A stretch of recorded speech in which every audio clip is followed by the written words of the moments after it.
Hello again. Now, possibly a more common educational tool, yet one that I feel is incredibly useful in traditional, hybrid, and high flex classrooms is Nearpod. I like to think of Nearpod as sort of a jazzy PowerPoint presentation that allows students to engage more actively in their learning via technology. So on different slides, you're able to embed website links, videos and images, open-ended questions and polls, and even more specialized content, including virtual tours of certain areas and even Flipgrid links. I especially enjoy some of these more specialized integrations because it lets you combine different educational technologies into one presentation in one place that saves you and your students some extra clicks and legwork. The less links you give them, the less chance you have for confusion. So being able to put everything they need in one compact lesson on one website is always the way to go, in my opinion. So to join an active Nearpod session, students simply have to input the code provided by their teacher to join. I found that projecting this code or sharing your screen with the students is the most effective way to do this. And in sharing your screen, collaboration and discussion over certain questions and topics and answers often flows easier. For example, when giving my students more opinion-based open-ended questions, I would project or share my screen with student responses as they were submitted to facilitate discussion surrounding those responses and to allow students to further expand on their points of view if they so chose. Nearpod also allows you to do this anonymously, which can help alleviate some awkwardness or nerves with older students who are uncomfortable sharing with the class or are afraid of answering something incorrectly. It's all up to you as the teacher, whether you want their names attached, whether you prefer it to be anonymous. It depends on the group of students. It depends on the atmosphere of the classroom at that time, but you're able to use your best judgment and pick and choose when you want to include that information and when you don't. So Nearpod lessons have two settings: live participation, which is best for synchronous instruction, and student-paced, which is best for high flex models or general out-of-class assignments. So you could assign a Nearpod lesson for homework or for something to be completed throughout the week on their own time, and then having it student-paced would work best. So Nearpod can be embedded into Google Classroom and Microsoft Teams, and the codes can be sent through the Remind app as well, in case some students maybe forget to write down the code if they're doing the assignment at home or for homework. Nearpod lessons can then be made available for long periods of time, which then gives asynchronous or even absent students time to complete the work as well, which can then be reviewed as a class at a later date if you so chose to do that. So I'm going to go into Nearpod a little bit and we'll look around the website and show you some of the different tools they have at play. Here, you will see a sample lesson. And this is a live participation lesson, right? So it would happen synchronously in the classroom, whether it was you could do this hybrid, you could do this traditional classroom style. You could do this if everyone was online. And this lesson is on the solar system. So with all of the lessons, as you'll see, right, this is a preview mode, and every lesson you create, you're able to access this preview mode. So not only do you see how Nearpod looks to you, but you see how Nearpod is going to look for your students. And I find this very, very beneficial and very handy because it allows you to have a full understanding of what your students are going to see when you assign the activity.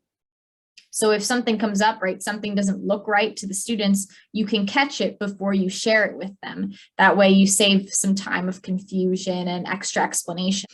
So on this slide, right, once you share the app, right, they can input their code,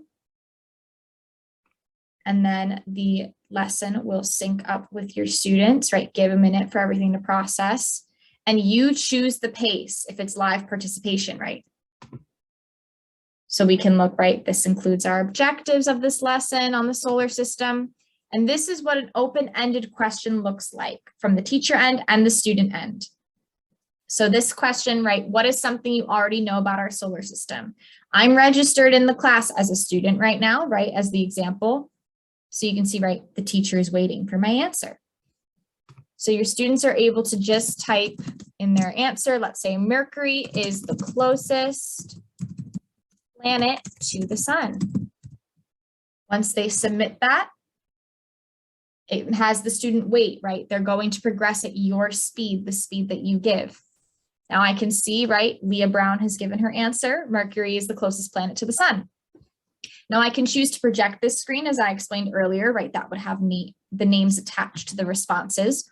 Or if you would prefer to go the anonymous route with your students, once you've gotten multiple answers, you can choose which ones to share. That also allows you to have some filtering if maybe you have some older kids, some jokester kids who are going to put things that maybe don't apply to the lesson, maybe aren't the most appropriate, that you don't want to share and then have to do damage control with the rest of the classroom. So if I were to click share on this answer, then this is what the students would see. And if there were more answers, obviously, right, they would be under each other. You'd have a list. And they don't have to see who submitted that, but they can see that that's an answer that someone has put. So as you can see, as I go through this lesson a little bit more, there are many different activities that can be included, right? This is a matching pairs activity. So in synchronous lessons, you obviously would control the lesson and the class's pacing as you please, which then allows you time to teach different concepts or do something outside of the Nearpod activity without worrying if your students are moving ahead without you. So one of the most amazing things that Nearpod does, in my opinion, is it allows you to take your old PowerPoints or PDFs and directly upload them into the interactive Nearpod format. So one of my cooperating teachers during my student teaching process had actually introduced me to Nearpod when she was giving me advice on an upcoming lesson. And I had already made my PowerPoint for the lesson at that point. So it was a bit discouraging, right, to hear, well, actually, I think you should make it in this system. I was thinking, oh, wow, I have to start all over again.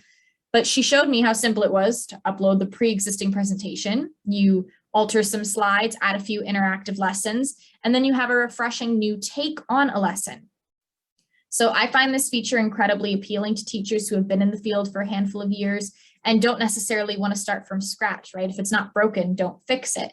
But that doesn't mean we can't update it and kind of zhuzh it up a little bit. But this allows you to then find a new way to teach a tried and true concept or unit. So when you create a Nearpod, right, you can see right here, drop any files here. You can upload your different slides and you can order things as you would please and add different content, videos, web links, and write open-ended questions, matching pairs, fill in the blank, polls, collaboration activities, lots and lots of different stuff to work with. So another thing that Nearpod provides that is incredible, in my opinion, is you are also given free access to hundreds of pre-made lesson outlines, templates, and presentations that are specifically aligned with educational standards, right? Obviously, standards are what we live by when it comes to our lesson planning.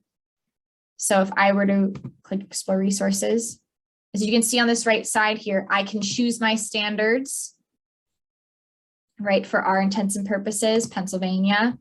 I can pick my subject.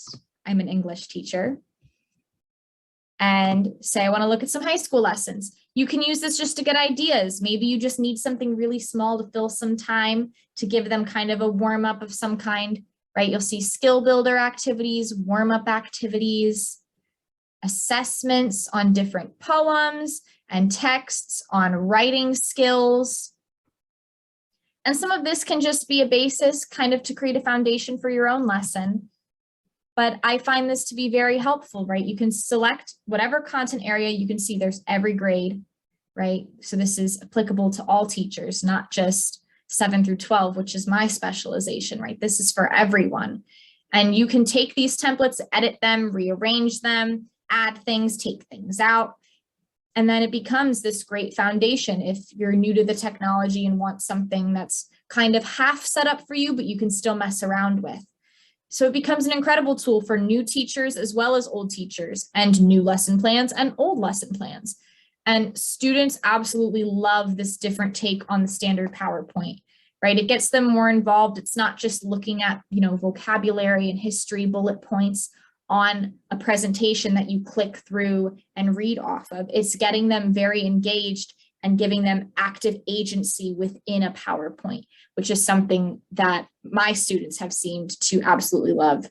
So I try to incorporate it as much as I can without getting them bored of Nearpod, as they are wont to do. But I highly recommend this resource as well. It is made for teachers, which, you know, lends itself to being a little more applicable to our field a little more easily. So I hope you find Nearpod very fascinating and interesting, and I hope you are ready to build lessons in it and maybe take some of your old materials and jazz them up a little bit and make them brand new.